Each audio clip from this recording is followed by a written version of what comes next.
Class 7th lesson है आपका 5 quality. ठीक है।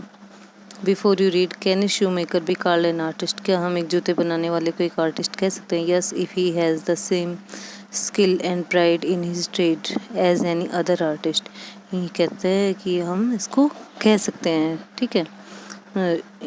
यदि उसके अंदर वही स्किल होता है या फिर वही प्राइड होता है जैसा कि दूसरे आर्टिस्ट के अंदर होता है किसी भी अपने व्यापार में, and the same respect for it, और उसके लिए उतना ही आदर सम्मान होता है। Mister Gassler is German shoe maker settled in London. कहते हैं कि मिस्टर गैसलर जो एक जर्मन शू मेकर था, लंदन के अंदर रहता है। इज़ ए परफेक्ट आर्टिस्ट, एक बहुत बड़ी आर्टिस्ट है। Read this story to see how he devotes his life to his art. ये कहानी पढ़ो और वो देखो कैसे अपना जीवन है वो उस कला के प्रति लगाता है, आर्ट के प्रति। Quality, I knew him from the days of my extreme youth. मैं उसको अपने बहुत छोटा जब मैं बचपन था तब से मैं उसको जानता हूँ। Because he made my father's boots, क्योंकि वो मेरे पिताजी के जूते बनाता था। ही lived with his Elder brother in his shop, वो अपनी दुकान में अपने बड़े भाई के साथ रहता है। Which was in small by street, जो कि एक छोटी गली में से होकर जाती है। In a fashionable part of London, London के एक फैशनेबल पार्ट में से। The shop had a certain quite distinction, दुकान की अपनी ही एक तरह से चुप्पी सी रहती है वहाँ।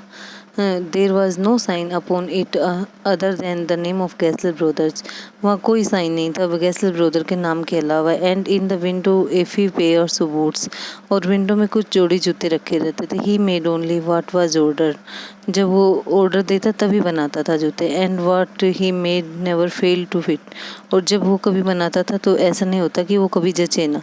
To make boots such boots as he made, ये कहता है कि जूते बनाना यानी कि वो जैसे जूते बनाता था। सीम्ड टू मी देन, तब मुझे ऐसा प्रतीत होता था, लगता था। And still seems to me mysterious and wonderful, वो मुझे कैसे लगते थे? रहस्यमयी और अद्भुत जूते लगते थे। I remember well my Shayari remarks, हमेशा मैं उसको अपने शायरी रिमार्क्स, मेरे को हमेशा उसके जो रिमार्क्स थे जूतों के ऊपर टिप्पणी की गई थी वो मुझे हमेशा याद रहती है। One day while stretching out to him my youthful foot, जब मैं अपने जवानी के दिनों में पैर पसार रहा था। Isn't it awfully hard to do mister Gassler, ये कहता है कि मिस्टर गैसलर को एक बार बहुत बुरा लगता है। कहता है क्या ये यहाँ से दुखता नहीं है? कहता है कि यहाँ से ये बहुत ज़्यादा कठिन मेहनत आप नहीं करते हो। एंड हीज आंसर, उसका आंसर था given with a sudden smile from out of his redness of the redness of his bread, it's an art. कहता है कि और वो एक मुस्कुराता हुआ जवाब देता है अपनी लाल हुई दाढ़ी के बीच में से। तो कहता है कि ये एक कला है। It was not possible to go to him very often, उसके पास अक्सर जाना संभव नहीं हो पाता था। हिज बूट्स लास्टेड टेरिबली, उसके बूट्स थे वो बहुत ज़्यादा चलते थे। हैविंग समथिंग, कुछ बात होती थी उनमें। Beyond the temporary some essence of boot stitched into them, ये कहता है कि उनकी सिलाई थी टेम्पररी रूप, बियॉन्ड द टेम्पररी, कहते हैं कि टेम्पररी होने के बाद उनकी सिलाई थी बहुत ज़्यादा मजबूत होती थी। One went in not as into most shops, कहता है कोई एक बार उसके अंदर चला जाता तो ज़्यादातर दुकानों में नहीं जाता। बट रेस्टफुल्ली, आराम से।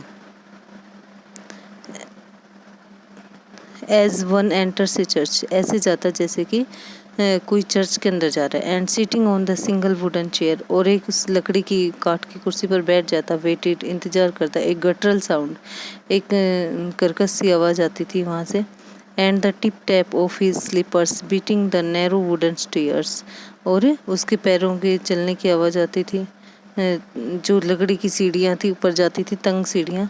And he would stand before one without coat, और वो वहाँ बिना कोट पहने खड़ा रहता था। ए लिटिल बैंड, थोड़ा सा झुका हुआ। ए लेदर एप्रन, एक चमड़े का उसका एप्रन था, आगे का जो डालने का कपड़ा होता है वो apron. With sleeves turned back, पीछे की तरफ मोड़ी हुई स्लीव्स होती है। Blinking as if awaken from some dream of boots, इस तरह से पलके झपकाता था जैसे वो किसी बूट के सपने से जागा हो। एंड आई वुड से, और मैं कहता, how do you do mister Gassler, आप कैसा करते हैं mister Gassler? Could you make me a pair of Russian leather boots, क्या मेरे लिए आप एक रसियन लेदर के बूट बनाओगे।